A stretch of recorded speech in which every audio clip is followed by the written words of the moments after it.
Hi guys, Kim here. Welcome to Backyard Blooms. In today's video, we are going to talk about old trees and new trees. It is the first part of July or close to July here in Charlotte, North Carolina. And you can see that I live in a subdivision. And do you see all of these trees that are lined up here? You can see behind me, I have a couple of trucks going by, and that is a landscape company that's going to take these old trees out. Kind of going by right now. So you can see behind me, these streets are lined with willow oaks and sumac oaks, and they're about 3.5 to 4 years old. But supposedly the DOT will not take care or will not turn over these roads from the developer until the right appropriate trees are in place.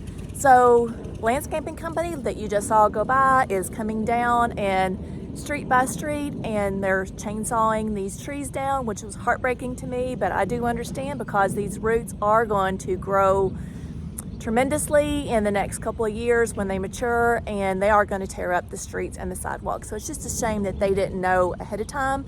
We had Bonterra, which was our original developer, and then was turned over to Taylor Morrison. But anyways, yeah, that's what we're dealt with here at the end of June and first part of July. So anyways, I just had this tree replaced that's right behind me because a car had tore it down, and I replaced it to match my other one, but did not know at the time until a couple weeks later that they were planning on doing this.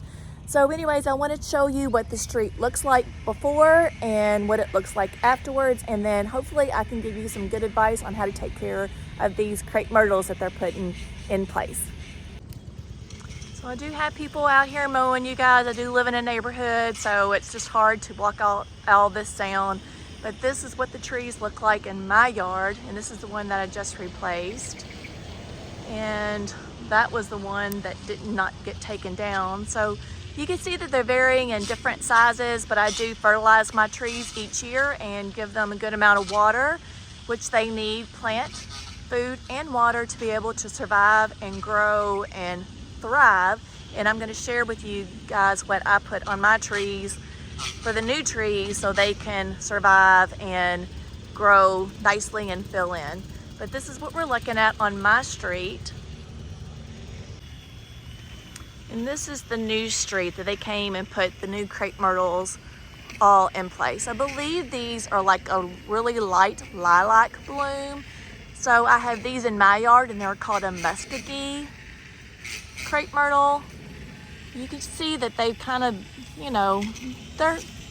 they need some care, but I'm pretty happy that they did plant some pretty decent trees. I was thinking that they were going to come in and really put in really small trees, especially since all these trees have been developed already or growing for the last 3.5 to 4 years.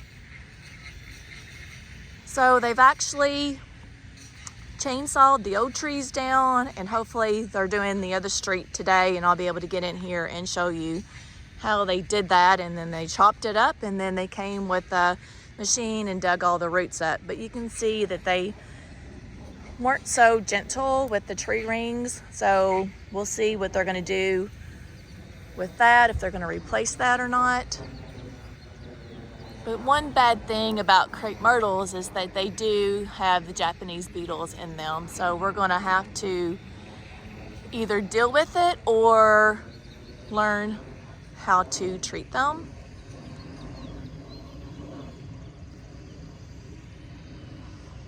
So let's come down here, and so they're trying to, do right by replacing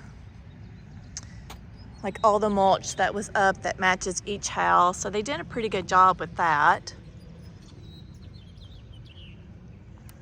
And this one's in bloom, so let's see if I can zoom in on this color right here. So thankfully they did put all the same colors all the way down the street. These are their single stem crepe myrtles. And let's show you what the street looks like with all these crepe myrtles all lined up. I mean, I do like the look. It is going to be eye-pleasing. Crepe myrtles tend to be a little bit messy and drop a lot of the old pods at the end of the season, but we're gonna see. Like, so this is what we're dealt with. So we're gonna have to continue to water these trees, especially in the hot summer here in Charlotte, North Carolina. I suggest that we water these trees every single day for the first couple of weeks.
This is what our new street looks like, out with the old and in with the new.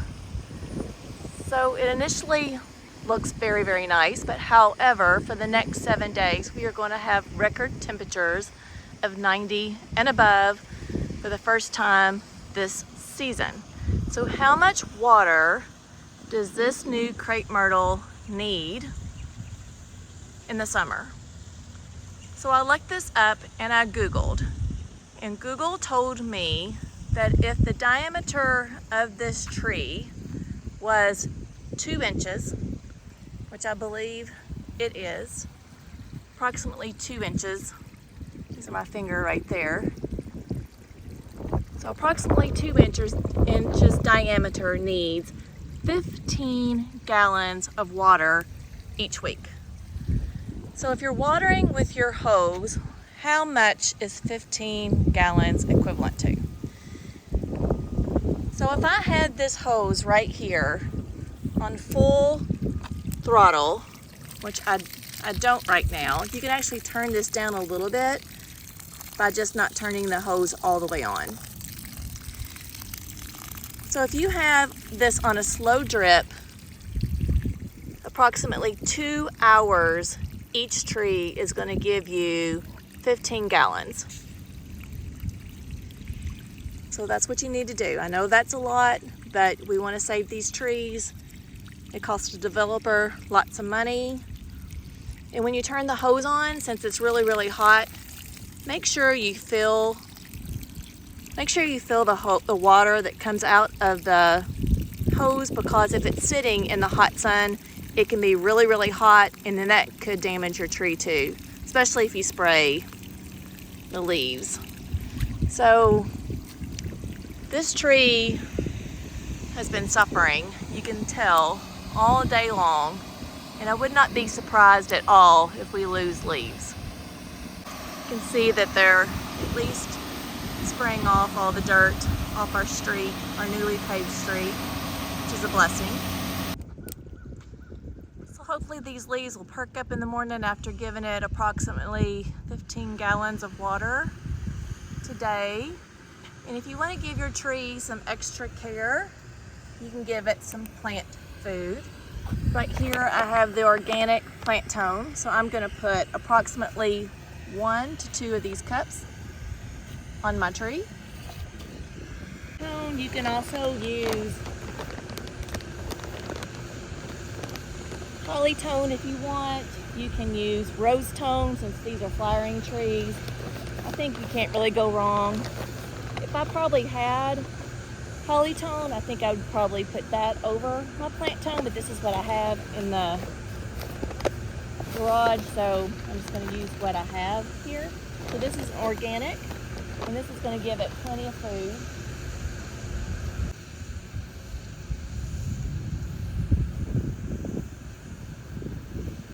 Green Mountain was kind enough to send me out this hose spray right here, so I'll just attach it to the regular hose that I have onto my new real hose, and I'm really liking it. It's got like lots of different varieties here with flat, mist, shower, jet, angled, and then this soaker. I really do like the soaker.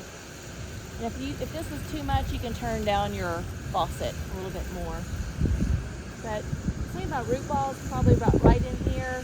So I don't want to water out here. I want to actually water the root ball right now. So I'm going to place it close to the tree, but not all the way on the tree.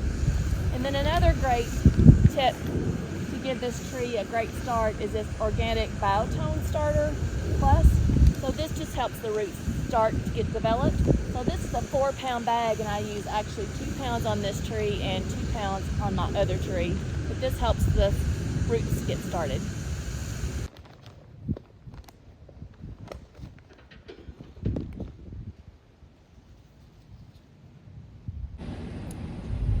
So now that I've already talked about watering, which these crepe myrtles need equivalent to 15 gallons each week.